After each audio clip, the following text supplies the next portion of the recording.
शरद पवारांची राष्ट्रवादी आज काळी दिवाळी साजरी करणार आहे। अतिवृष्टीमुळे झालेल्या नुकसानानंतर केंद्र आणि राज्य सरकारनं फसवं पॅकेज दिल्याचा आरोप या दरम्यान केला गेलाय।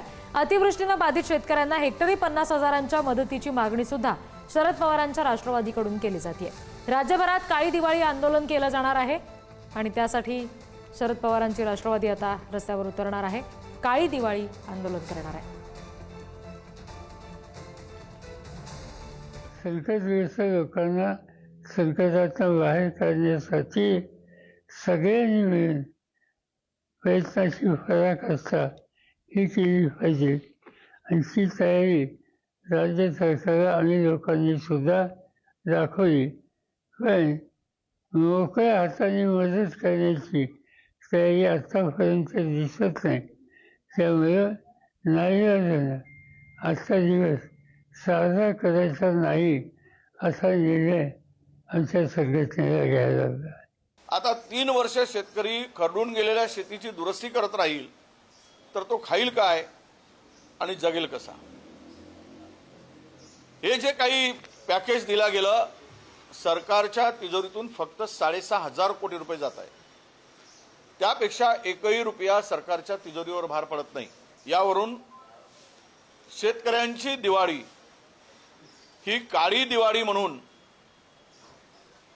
साजरी करावी लागेल अशा प्रकारची परिस्थिती या सरकारनं शेतकऱ्यावर आणलेली आहे। महाराष्ट्राचं दुर्दैव आहे। महाराष्ट्र हा एकेकाळी पंजाब आणि महाराष्ट्र हे 2 राज्य कृषीप्रधान राज्य ओळखले जायचे।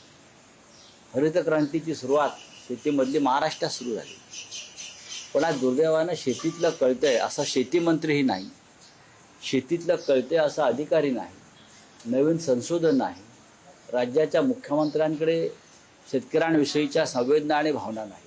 त्याच्यामुळे तुम्ही जे म्हणताय त्यानुसार होणार, फक्त बांधावर जाऊन घोषणा करतायत आणि प्रत्यक्ष शेतकऱ्यांच्या हातात पदरात काहीच पडत नाही, हे सत्य आहे।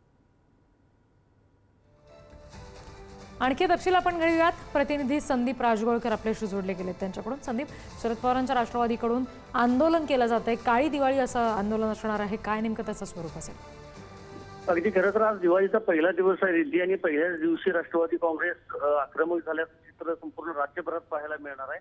मुंबईचा विचार केला तर वांद्रेमध्ये आंदोलन केलं जाणार आहे आणि त्याचबरोबर दक्षिण मुंबईमध्ये देखील आंदोलन केलं जाणार आहे।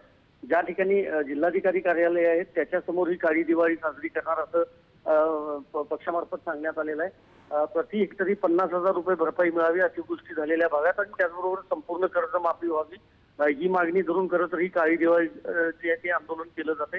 नागपूरमध्ये अनिल देशमुख यांच्या उपस्थितीमध्ये आंदोलन केलं जाणार आहे। पुण्यामध्ये देखील राष्ट्रवादी काँग्रेसच्या नेत्यांच्या उपस्थितीत हे आंदोलन केलं जाणार आहे। त्यामुळे संपूर्ण राज्यभरात दिवाळीच्या पहिल्याच दिवशी सरकारच्या विरोधातलं हे आंदोलन दिसतंय आणि प्रामुख्यानं प्रशासनाला देखील धारेवर धरायचा यातून प्रयत्न दिसतो। कारण जिल्हाधिकारी कार्यालय ज्या प्रत्येक जिल्ह्याची जे विभागातले त्या कार्यालयांच्या समोर हे आंदोलन केलं जातंय। महिलांनी देखील मोठ्या संख्येने यामध्ये सहभागी व्हावं असं आवाहन पक्षामार्फत करण्यात आलेलं आहे। त्यामुळे सरकार दरबारी अजूनही अतिवृष्टी झालेल्या शेतकऱ्यांना मदत मिळत नसल्यामुळे राष्ट्रवादी काँग्रेसने हे आंदोलन पुकारलेलं आहे। जी, धन्यवाद सगळ्या माहितीसाठी सर।